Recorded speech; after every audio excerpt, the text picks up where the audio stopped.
Transformasi Diplomasi China di tahun 2022. Nama saya Ricky Suwarno, berdiri di atas pundak dua superpower Amerika Serikat China melihat masa depan Indonesia. Di awal tahun 2022, China telah meluncurkan diplomasi tahun baru yang sangat intensif. Diplomasi ini mencakup panggilan telepon antara Presiden China Bapak Xi Jinping dan Bapak Presiden Jokowi, Malta dan Belarus, serta kunjungan ketiga negara Afrika dan dua negara kepulauan di Asia Selatan oleh Menteri Luar Negeri China Bapak Wang Yi, atau kunjungan Sekretaris Jenderal Dewan Kerjasama Teluk dan Dewan Kerjasama Teluk para Menteri Luar Negeri dari 4 negara dan Menteri Luar Negeri Turki ke China, termasuk Bapak Wang Yi, serta penasehat diplomatik Presiden Prancis memimpin bersama Forum Pembangunan China-Prancis. Apa sinyal yang mau disampaikan dari sekian banyak kunjungan intensif maupun interaksi di atas?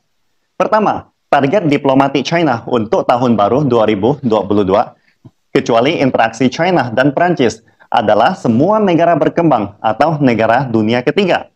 Presiden China melakukan panggilan telepon dengan Presiden Belarus di Eropa Timur, Malta di Eropa Selatan, dan Indonesia di Asia Tenggara. Menteri Luar Negeri China mengunjungi Eritrea, Kenya, dan Komodo di Afrika, Sri Lanka, dan Maladewa di Samudra Hindia, dan menerima kunjungan kenegaraan dari Turki, Kuwait, Oman, Uni Emirat Arab, Arab Saudi, dan Sekretaris Jenderal Dewan Kerjasama Teluk di Timur Tengah.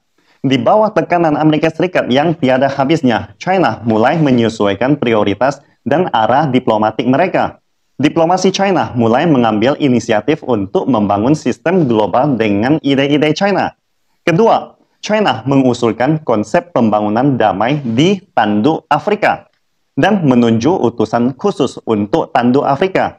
China terus mempertahankan praktek kunjungan pertama Menteri Luar Negeri China ke Afrika setiap tahun baru, dan terus membudayakan Afrika menjadi prioritas utama diplomasi China.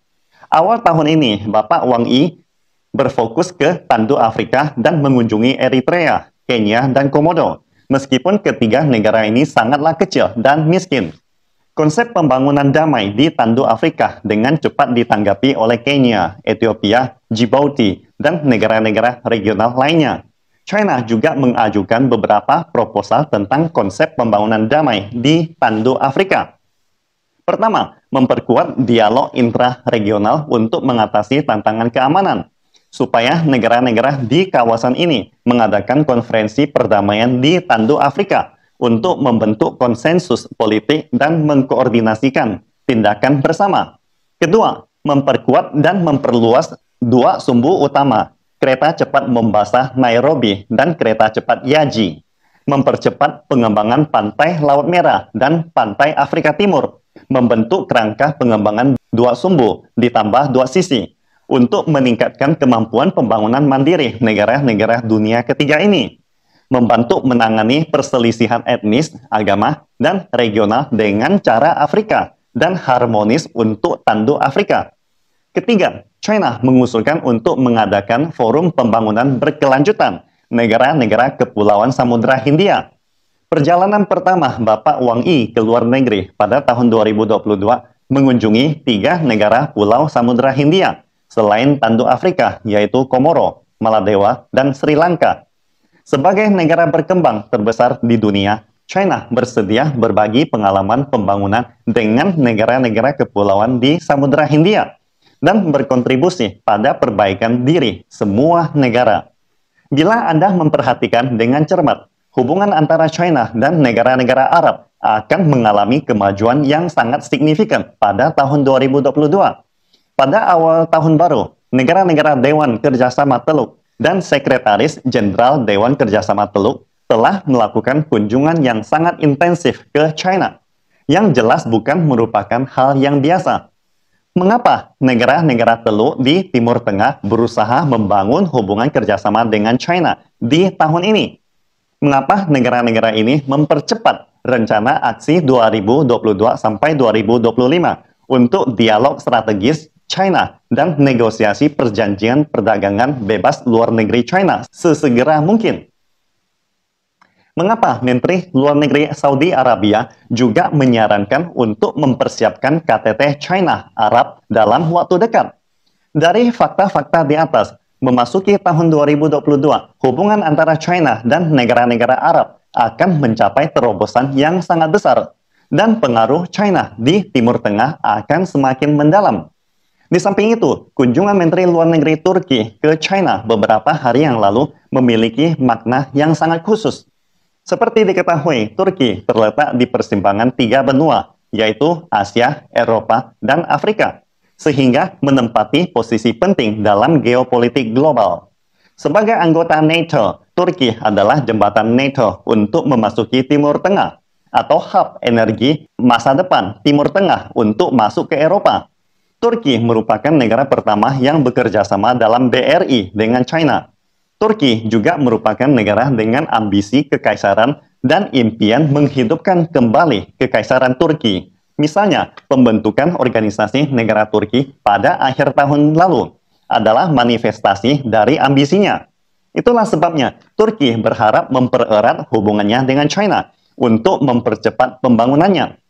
Di lain pihak, Perancis, negara Uni Eropa yang selalu berusaha menjaga interaksi diplomatik yang sangat baik dengan China. Walaupun pada tahun 2021, di bawah dorongan dan tekanan Amerika Serikat, beberapa negara kecil Eropa Tengah dan Timur yang diwakili oleh Lituania sangat tidak bersahabat dengan China, sehingga menyebabkan hubungan China-Uni Eropa berada pada titik terendah. Dengan latar belakang kemunduran keseluruhan hubungan China-Uni Eropa, namun Prancis tetap menunjukkan posisi dan sikap yang independen. Misalnya, Prancis secara resmi menyatakan mereka tidak akan mengikuti Amerika Serikat dalam memboikot Olimpiade musim dingin Beijing di tahun 2022. China dan Prancis bahkan sepakat untuk terus mendorong kerjasama di bidang penerbangan, kedirgantaraan, produk pertanian, makanan, energi nuklir, bidang lingkungan hijau, digital, data besar, dan komputasi awan. China menekankan bahwa Eropa sebagai kekuatan independen merupakan bagian penting dari multipolarisasi dunia. China selalu mendukung keutuhan negara-negara Uni Eropa dan berharap Uni Eropa dapat memainkan peran yang lebih besar dalam arena internasional. Diplomasi adalah kelanjutan dari politik. Diplomasi perlu menjaga kepentingan dan martabat negara.